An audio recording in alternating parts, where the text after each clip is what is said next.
Olá pessoal, hoje eu resolvi fazer esse vídeo para falar um pouquinho para vocês sobre enzimas, tá? Lipoenzimática. Então vamos lá. Regina, qual a enzima que você usa? Não existe um protocolo padrão que eu use igual para todo mundo. Quando se fala de enzimas, é muito genérico.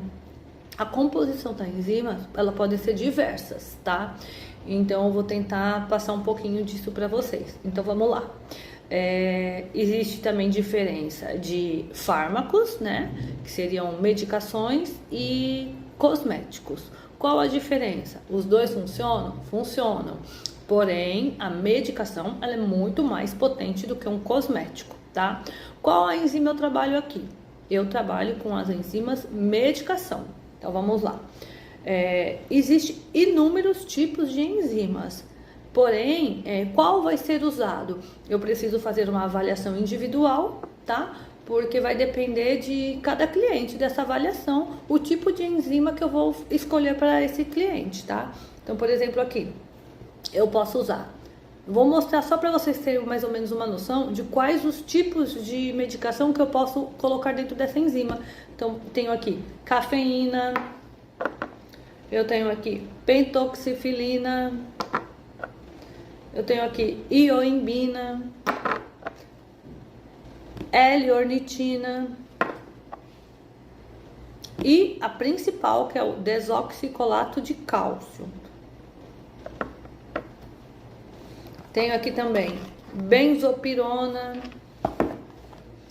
L-arginina, crisina, aziacoside, elastina, ou seja, existem inúmeros tipos de fármacos que eu posso colocar dentro da sua enzima. Porém, o que eu vou avaliar de uma pessoa para outra? Qual a espessura da camada de gordura? Então, vamos supor, é uma enzima para fazer abdominal. Essa prega, tá? A preguinha que a gente faz aqui para ver a camada de gordura, ela é de 1 centímetro, 2 centímetros ou é maior que 3 centímetros, tá?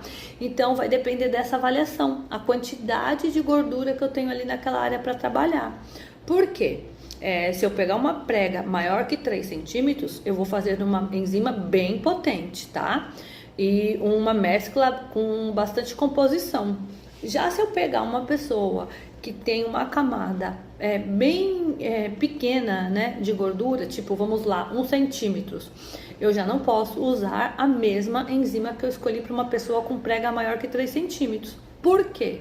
Porque senão eu posso fazer uma inflamação química, eu posso fazer uma necrose de tecido, tá? E também, parece muito fácil fazer a aplicação. Sim, a aplicação em si, a injeção, para quem conhece, realmente é muito fácil. Mas a gente não pode saber somente fazer a aplicação, a injeção. A gente precisa entender dos fármacos, da composição, tá? E o que eu preciso saber de farmacologia? Eu preciso saber o pH de cada enzima dessa. Eu, por exemplo, eu não compro mescla de enzimas prontas. Eu mesma preparo minhas enzimas, porque eu faço essa avaliação individual. Então, assim, eu preciso saber o pH para eu poder saber a hora de manipular, de fazer a mistura, colocar na ordem correta, porque não é simplesmente sair colocando qualquer coisa. Eu preciso saber qual enzima é compatível uma com a outra. Por quê? Porque existem medicações que se misturar uma com a outra, ela precipita, ela cristaliza, ela é incompatível, tá? E então fica aí só essa dica para vocês, tá? E que mais? Me perguntaram também sobre a quantidade. A seringa é de 3 ml, 5, 10? Isso também vai depender do tipo da enzima que eu estou usando. Então, por exemplo, assim, se eu trabalho com uma enzima menos potente, eu posso colocar mais quantidade.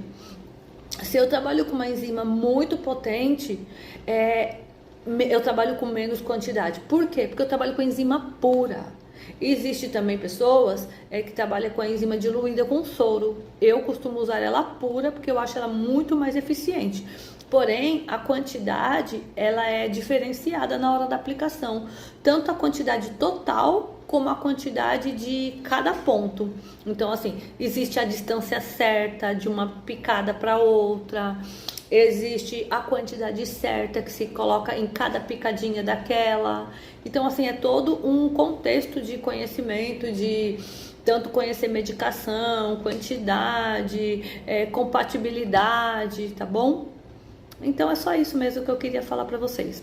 E estamos com promoções, tá? Esse mês para enzimas lipolíticas, para gordura localizada, ou seja, aquela gordurinha no abdômen, aquela gordurinha nos flancos, tá? No antebraço, na papada, até mesmo para ajudar no afinamento facial. Também tem enzimas específicas para isso, tá?